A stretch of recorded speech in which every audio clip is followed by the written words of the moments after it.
in terms of Mora, we are completely out of Mora. Help, we need more desperately. We're out.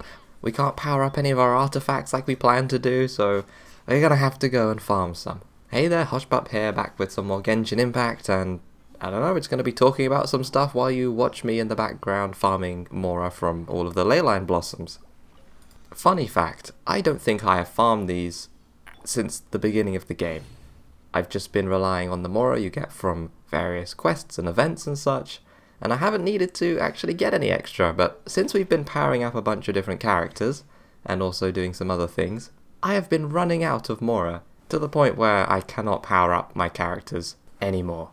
So a couple of things made this worse. Obviously, Amber took a lot of resources, but also I managed to farm enough talent books and such to get Ganyu's abilities to level 10, and the amount of Mora it costs to get an ability from level 9 to level 10 is so expensive in terms of Mora. Speaking of events, the Mimi Tomo event was actually quite fun in the end. It was an interesting challenge to have to figure out what you needed to do every day by reading the clues and then looking through the journal. What I like most about events like this is it takes you all around the world, and when it does that, you usually end up going places where you might not have explored before. I found a surprising number of chests that I did not open or didn't find, which was interesting because I thought I was all out of chests, which is why I'm looking forward to the new event coming soon. Okay, slight correction, the event's already out now, but at the time of recording it wasn't. But yeah, I think for like nearly every one of the days in the Mimi Tomo event, I found something new, whether that was one of those interactive plants that create those big balloons you gotta shoot, or just chests hidden somewhere, or a little puzzle you had to do to get one. It was interesting. There was even a Sealy I didn't get to escort before. That's probably one of the things I loved the most about the game when it first came out, is just the exploration factor of it, where you could just go around all of these beautifully made environments and then just find a bunch of cool things everywhere. Very much looking forward to more of that in later updates, since there'll be new zones to explore. Also, when out exploring, I found this geototem stuck inside the house. I was wondering how you actually went in there to get it, since I couldn't find a doorway, but I did actually manage to activate it by using Noelle's elemental burst, and then a chest appeared because of it. The boss fights for the Mimi Tomo event were also kind of funny. He's very tanky, so it took a lot of damage to actually get rid of him, but I liked to not necessarily cheese it. Sometimes I did cheese it, but I liked to try and just play around the unusual Hilichar by playing as Jean, so I could push him off the cliff, and then he'd go and take full damage. Some levels you could actually one-hit KO him, but other times, when you push him too far, he would despawn and then respawn again with full health, so that was a bit annoying, but it was fun taking his health down to like half, and then yeeting him off a cliff, and then he would just die. That was very fun. As you can see on the screen, these are some of the best yeet moments. I actually made a little short highlight video earlier showcasing all of these funny Jean interactions with the unusual Hilichar, so go check that out if you haven't already. Alright, back to farming Blossoms of Wealth. Another thing I wanted to mention was a change in channel philosophy. So as you already know, I enjoy playing this game, obviously, because I've made a whole bunch of different videos on it.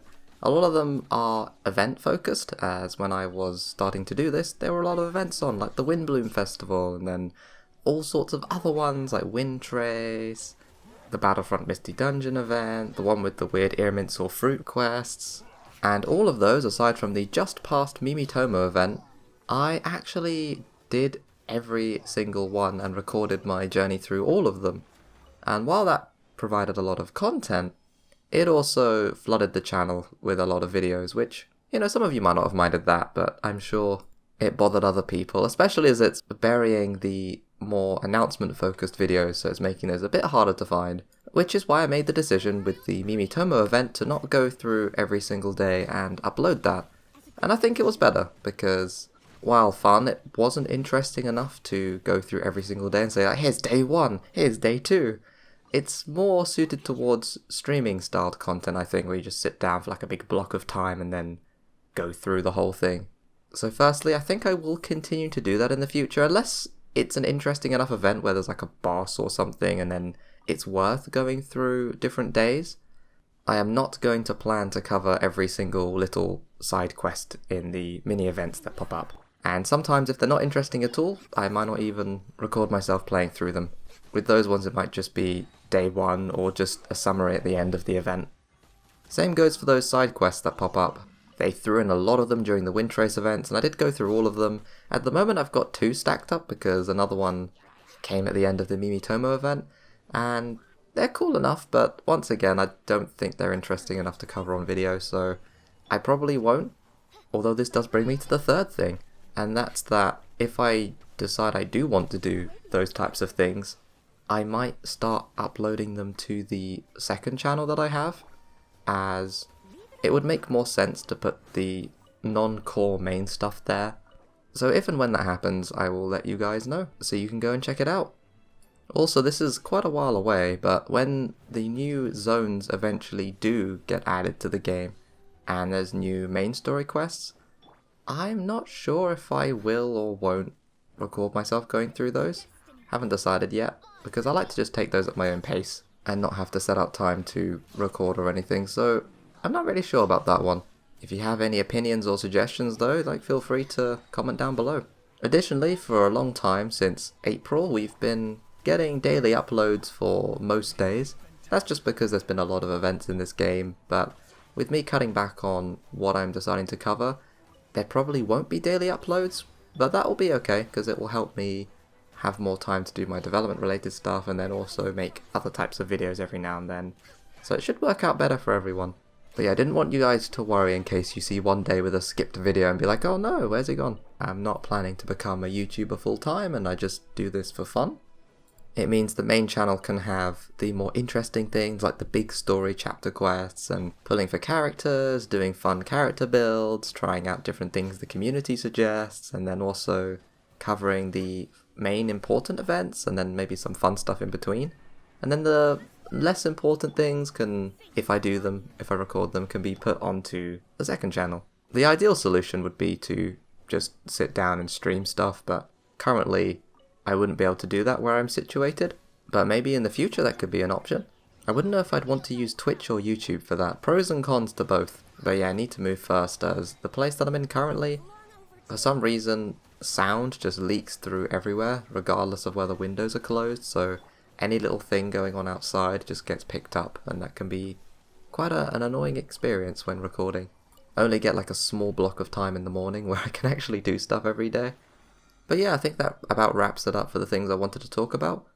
I was hoping to do the part 2 of the Amber and Ether builds sooner than they will be, but because I've ran out of Mora, we're gonna have to wait until I build up some. I have enough artifacts to be able to recycle into them and enhance those, but yeah, lacking on the Mora front here.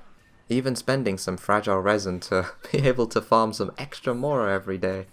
You'll probably see part 6 of the Serenity update sooner than you'll see the part 2s of those character builds.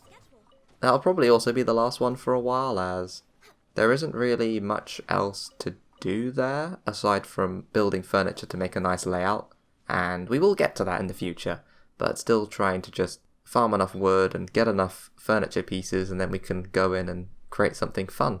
Part 6 will be really interesting, as we've actually unlocked quite a lot since part 5.